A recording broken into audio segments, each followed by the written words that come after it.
Au Mondial de Paris en 2008, Seat avait fait sensation en présentant cette Exeo, copie conforme de l'Audi A4 de précédente génération. En 2009, l'Exeo a même été décliné en break, appelé ST, sur base d'A4 à vente. Nous l'essayons ici avec la motorisation 2 litres TDI de 143 chevaux à rampe commune, et non pas à injecteur pompe, et en finition intermédiaire, style. Comme à l'extérieur, l'intérieur est un copier-coller de l'ancienne A4 jusque dans les compteurs, sauf pour le logo sur le volant. L'ancienne Audi faisait figure de référence en qualité perçue, et même après quelques années, les matériaux et la qualité d'assemblage sont toujours très flatteurs dans cette Seat. C'est bien l'une des rares Seat à faire référence à la matière dans sa catégorie. Le châssis et les trains roulants sont également repris de l'Audi, donc pas de surprise au volant, avec un certain agrément de conduite et au passage des réglages assez fermes pour plus de dynamisme sur la Seat.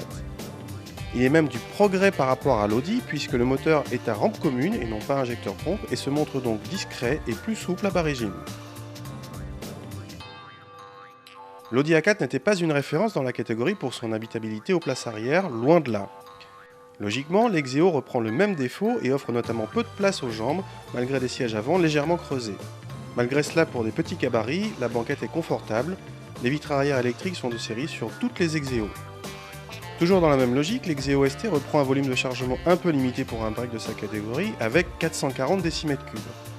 Il y a bien sûr moyen d'agrandir ce volume en rabattant la banquette arrière, très facilement, avec au passage un plancher plat. Notez en revanche que la manipulation du couvre-bagages est fastidieuse pour ne pas dire pénible. Pour ceux que ça ne gêne pas d'avoir un logo Seat à leur volant à la place des anneaux d'Audi, cette Exeo est un très bon plan. Elle n'est ni plus ni moins qu'une Audi A4 de la précédente génération, arrêtée en 2007, en moins cher et avec un moteur plus agréable. Tous les défauts sont là, mais aussi toutes les qualités, y compris la fameuse qualité de présentation de référence.